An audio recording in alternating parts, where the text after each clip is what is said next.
The Joplin School Board discusses a plan to incentivize vaccinations and updated guidance from the CDC on whether fully vaccinated people should return to wearing masks.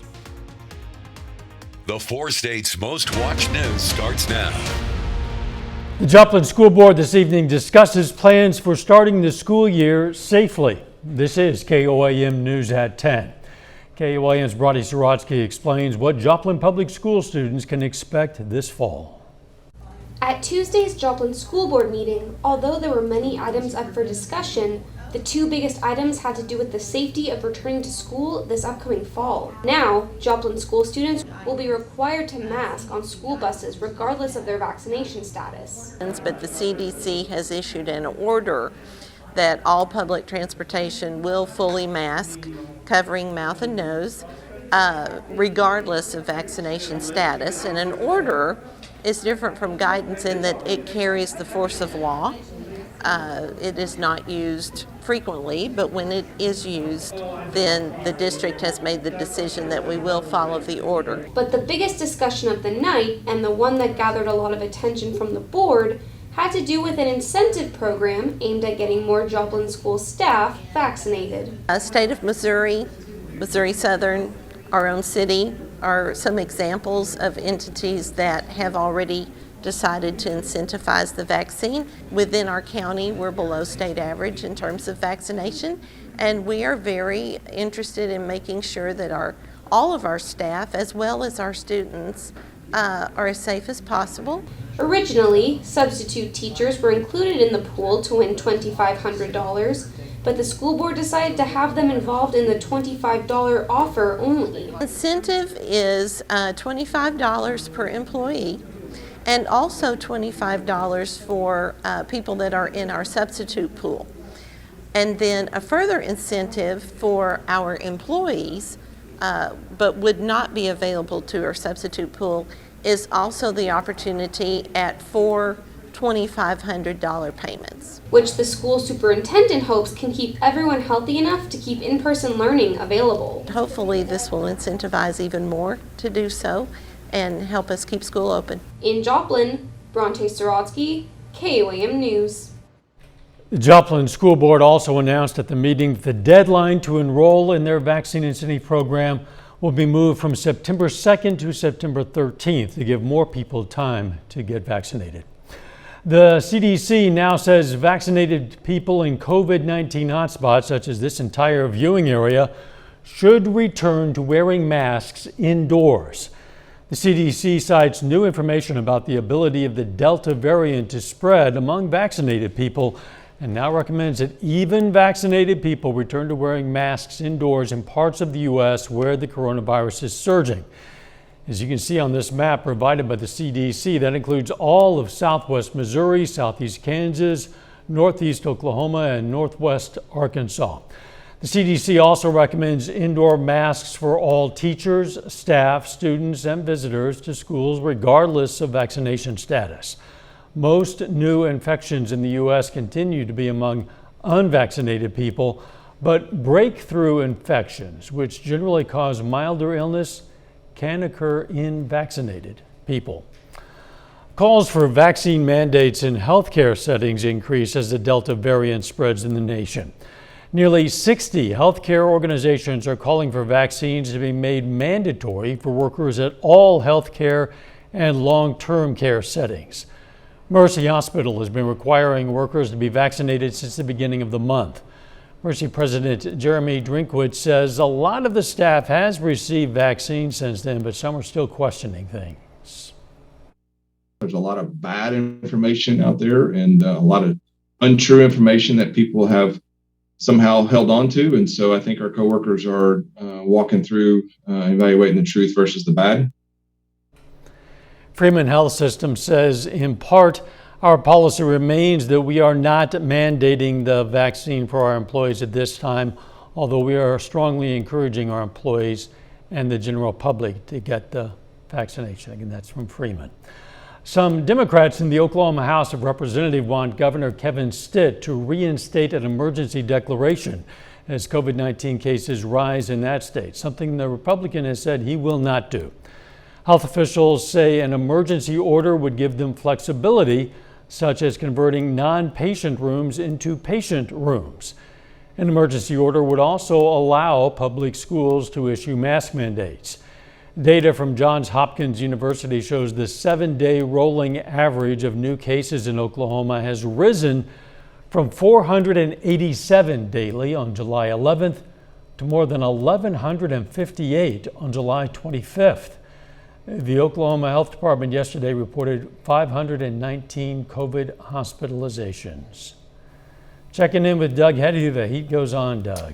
Yeah, another hot and very humid day for us today. Temperatures mid to upper 90s during the afternoon, 96 the official high. Plus we had a heat index about 105 to 110 as we work through the afternoon hours, and well above our average high for this time of the year. Heat advisories in effect once again for us tomorrow, Missouri, Kansas, even including Oklahoma. And we did actually have a few isolated little tiny showers that kind of worked through our southern counties a little bit earlier today, but most of those have dissipated. So everybody's dry. We're going to stay dry as we go through the overnight hours. Look at our temps. We're still in the low to mid 80s after 10 o'clock. We still actually have a heat index, most areas in the 90s outside. So it's just kind of nasty across the region, but this is going to continue once again for us tomorrow. We'll drop back to about 74, back up to about 96 during the afternoon. There is some relief in sight. We'll look at that here in a bit. Catch you then. A week from today, voters in Columbus, Kansas will decide the fate of a proposed school bond. The school district is seeking $14.5 million to pay for additions, including a safe room, new cafeteria, and new classrooms at the central campus and high school. Now, if approved, a Columbus resident with a $100,000 home would pay a little more than $109 in property taxes. The school superintendent says it would be a worthy investment for the community's future. I think it'll be positive. It's part of our economic development in our communities, improving schools, and Columbus has a lot of positives going on. And if we can get some housing going, I think this will strengthen our community, which will strengthen, our people and provide better opportunities for them. Again, voters will decide on that bond proposal next Tuesday, August 3rd. A federal grand jury indicts a Kansas City man for the robbery of a Joplin bank last week. Authorities say 57-year-old Leland Graham robbed the Great Southern Bank last Monday. According to an affidavit, police received a tip the next day identifying Graham as the robber. Officers in Kansas City then found Graham in a car, and he led them on a short chase before they caught him. Graham is charged with bank robbery. City of Joplin's online payment option is now back online. It was down due to what the city describes as a network security incident. City officials say their investigation into that incident is ongoing. 3 escapees from the McDonald County, Missouri jail are back in custody. Sheriff Rob Evenson says authorities captured Santavian Thomas, David Molina, and Carmelo Burgos, all in Noel, Missouri. Sheriff hasn't released many details, but says no one was hurt in the capture. All 3 inmates had escaped from the McDonald County Detention Center Saturday, where they had been held for violent offenses. Still ahead, the House Select Committee investigating the January 6th Capitol attack hears hours of testimony from law enforcement who worked to protect the Capitol. And authorities identify the final victim of the condo collapse in Surfside, Florida. 4 officers who defended the Capitol during the January 6th attack delivered dramatic and emotional testimony before a House committee today. They described what they faced when a violent mob of pro-Trump supporters stormed the building while the Senate was certifying results from the November election. Skylar Henry has more from Capitol Hill. What we were suggested that day was like something from a medieval battle. We fought hand to hand, inch by inch. 4 police officers described the terror they endured when the mob of Trump supporters attacked the Capitol. Officer Daniel Hodges was trapped between a door and the attackers. He described one as foaming at the mouth. If I stayed there, then I was gonna, pass out from lack of oxygen or get dragged out into the crowd. The severely outnumbered officers said they feared for their lives as the angry crowd closed in. You're gonna die tonight. I could feel myself losing oxygen and recall thinking to myself, this is how I'm going to die. I heard chanting from some in the crowd, "Get his gun," and kill him with his own gun. One officer testified the crowd hurled racial slurs at him. One woman in a pink MAGA shirt yelled, "You hear that, guys? They voted for Joe Biden." Officers urged the committee to place blame for the breach on former President Trump. All of them were telling us Trump sent us. If a hitman is hired and he kills somebody, the hitman goes to jail. But not only does the hitman go to jail, but the person who hired them does.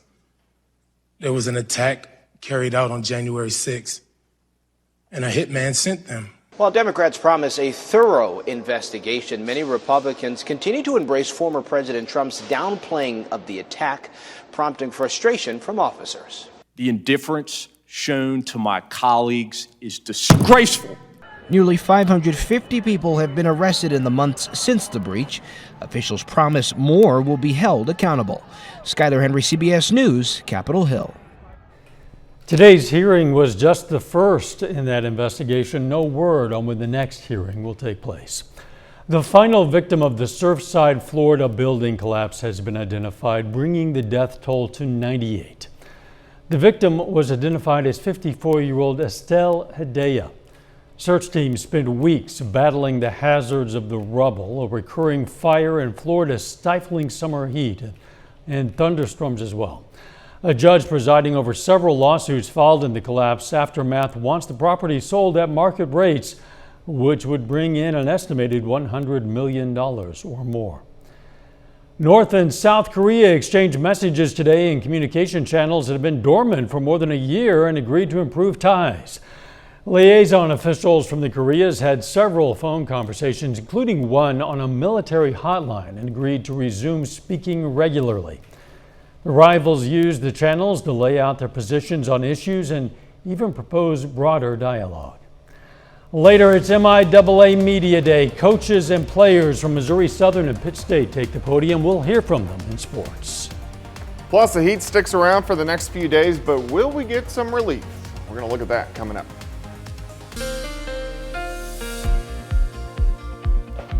Hot, humid once again for us today. We've been in about a 5-day stretch that we've had temperatures above 90 degrees. But if we look back at July as a whole, it's been pretty good, mainly into the upper 80s. But the past few days, it's just been nasty outside with the higher temperatures and, of course, all the humidity that we have seen across the region. Great time lapse, Indigo Sky Casino and Resort, of course, just outside of Seneca, Missouri. Those puffy cumulus clouds during the afternoon, even a few isolated little showers. Most of us ended up staying dry, but all in all, just very hot, very humid. The heat, the humidity are going to stick around the next few days. And if you look at the afternoon hours, really from 2 p.m. until about 6 p.m., those are the times you really don't want to be outside. You want to be inside with the air conditioned. If you do have to do any outdoor activities, you want to do it in the morning or late in the evening. We do get some changes in here by the weekend, which is good. Of course, you can get my long-range forecast on my month-long blog, KOAMnewsnow.com. Look at our temps. We're still mainly mid-80s after 10 o'clock. We still have a heat index. It still feels 90 to about 95 degrees outside right now, which is crazy. If we look at 7th and Rangeline, currently we're sitting at 83 degrees, easterly winds at about 5, humidity relative at 77%. Heat advisories in effect once again tomorrow. This is Missouri, Kansas, Oklahoma, and this is due to the temperatures up there plus the humidity being up there. Any isolated little showers we had earlier, these are gone, so nothing's going to happen tonight. You have to travel south before you find really anything on the radar. But the main focus here is going to be this big dome of high pressure still sitting on us, and until it breaks down, we're just not going to see much in the way of changes around our neck of the woods. And that's going to be the case over the next 3 or 4 days. All right, mid-70s tonight. Sunny skies in the morning, partly cloudy skies in the afternoon, very similar to today. Temperatures mid-90s to upper 90s for highs. We're going to start at 74, 91 by noon, high temp at 96, very light southerly wind, but of course humidity is going to be up there. Tomorrow night, we drop back mid-70s once again, and then as we go into Thursday, much of the same. Partly sunny, hot, humid, highs mid to upper 90s across the region. So let's look at our heat indices. With the humidity, the way it makes it actually feel to your skin, about 105 to 110 for us tomorrow. Let's look at Thursday, about 105 to 110. So that stinks. And that's what we're going to see at least for the next few days. But we do start to get some changes. Look at the rain to our north. So this is Friday. By Saturday, it starts creeping a little farther south. We get a cold front into the region, scattered showers and thunderstorms Saturday night into Sunday. And then look at the cooler air that works in behind it. It's actually going to feel pretty nice. 96, really for the next few days. Heat indices 105 to 110 for the next 4 days. 90 on Sunday, 84 on Monday. Overnight lows down into lower 60s, so it's going to feel, and the humidity is going to drop drastically better early next week. That'll be welcome relief for sure, and those of us who are fortunate enough to get rain will welcome it, I'm sure. Yeah, we're going to need it by then. Thanks, Doug. Travelers on parts of Highway 69 and 69B in Crawford County, Kansas, they should expect delays next week. Beginning Monday, state crews will be resurfacing US 69 between US 400 and K47, excluding the part within Pittsburgh city limits. They'll also resurface 69B through the towns of Franklin and Arma. KDOT says a pilot car will direct one-lane traffic through the work zones and that drivers can expect delays of 15 minutes or less. The USDA has released a $480,000 loan for the city of Erie, Kansas. The loan comes from the Rural Economic Development Program. Through the program, the USDA provides zero-interest loans and grants to utilities. This loan will then be used to help the city of Erie buy and operate Stubbs Market, the only grocery store in Erie. Coming up in sports, the Joplin Outlaws try to earn a divisional title against Sedalia. Also, Missouri Southern football prepares for their first full season under head coach Atiba Bradley. Jacob Leonard has that and more next. Well, today is the unofficial start of the MIAA football season, with the league hosting its annual Media Day in Kansas City. Both Pittsburgh State and Missouri Southern hit the stage this morning to take questions about the upcoming season. For more on the Lions Day today, here's our own Danny Terzer. Missouri Southern gears up for its first full season since going 2-9 2 years ago. Now it's time for a new era of Lions football under head coach Atiba Bradley.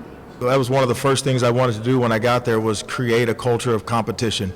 And whether it's a quarterback, whether it's a defensive back, offensive line, you'll find that the best teams in this league have competition at every position. The Lions quickly got to work. Bradley was hired in February, and the team turned around to play its one and only spring game in March. It was very important in an evaluation. I mean, it gave us an idea of where we were as a football team. They had gone almost a full year without any competition. And so just being able to get back out there, hit someone other than your own teammate, compete against someone other than your own teammate, I think was a good feeling for them. We can work harder at a lot of things that we did in that game, but I know for sure that was a base that we set, and now we just have to work and build ground from there. There is a new set of expectations. We're just developing our standard of football, and making sure that we always meet or exceed our standard. Bradley returns to his alma mater to reinvigorate the program. Now, as a comeback as a coach, I'm able to see the other side of it, and I think I have an interesting perspective, and now that I can put both together and figure out a way to be more successful at Missouri Southern. And his team is excited to see what they can make of it. We haven't stopped talking about it since June started, since we've all been able to come together and see each other. So I know for a fact the players and the coaches are excited to see what we're about to do this season. The Lions play their first game of the season on September 2nd against Nebraska Kearney. In Kansas City, Danny Terzer, KOAM Sports. Pittsburgh State also kicks off the season on September 2nd. They'll be on the road against Central Missouri. It will be the team's first full season under head coach Brian Wright, who was hired in December 2019. Now, they did play 4 games last fall after COVID-19 shut down their conference schedule. The pandemic also created a tough decision for graduating seniors to move on or to return for one more year. Now, that's a decision defensive lineman Caden Roy touched on today. It's been a roller coaster for sure, especially just these last few years, obviously with everything going on. But I just love the university so much and this football team and what we stand for. And I couldn't handle the thought of looking back 20 years down the road going, you know, what if I would have stayed that one year? What could we have done? So I decided to take it in my own hands and find out for myself. Finally, big one tonight for the Joplin Outlaws. They're on the road against the Sedalia Bombers. The winner plays in the Mink League Championship Series. Unfortunately, that winner is not Joplin. Outlaws season ends tonight to the Bombers 9-3. That's a look at sports. We're back with more news after this. Take time now to honor a local veteran, Private First Class Frank Carlisle. The Neck City, Missouri native served in the U.S. Army. And we are proud to salute Private First Class Frank Carlisle. He's tonight's four-state hero. Cicadas are making their presence known across the U.S. yet again, only this time it's not the black-bodied bugs with the red beady eyes. Those guys appear only periodically. These I'm talking about are the green screaming cicadas, and they emerge every summer. They are a slightly larger species than their black counterparts. They're also called Dog Day cicadas because they appear in the hot summer months. And this is definitely a hot period right now. The Dog Day cicada usually starts showing up in early July. They can stick around through October. It's just one of 163 species of annual cicadas that live in the lower 48 states. Not as loud here as on the East Coast, but the cicadas are out there.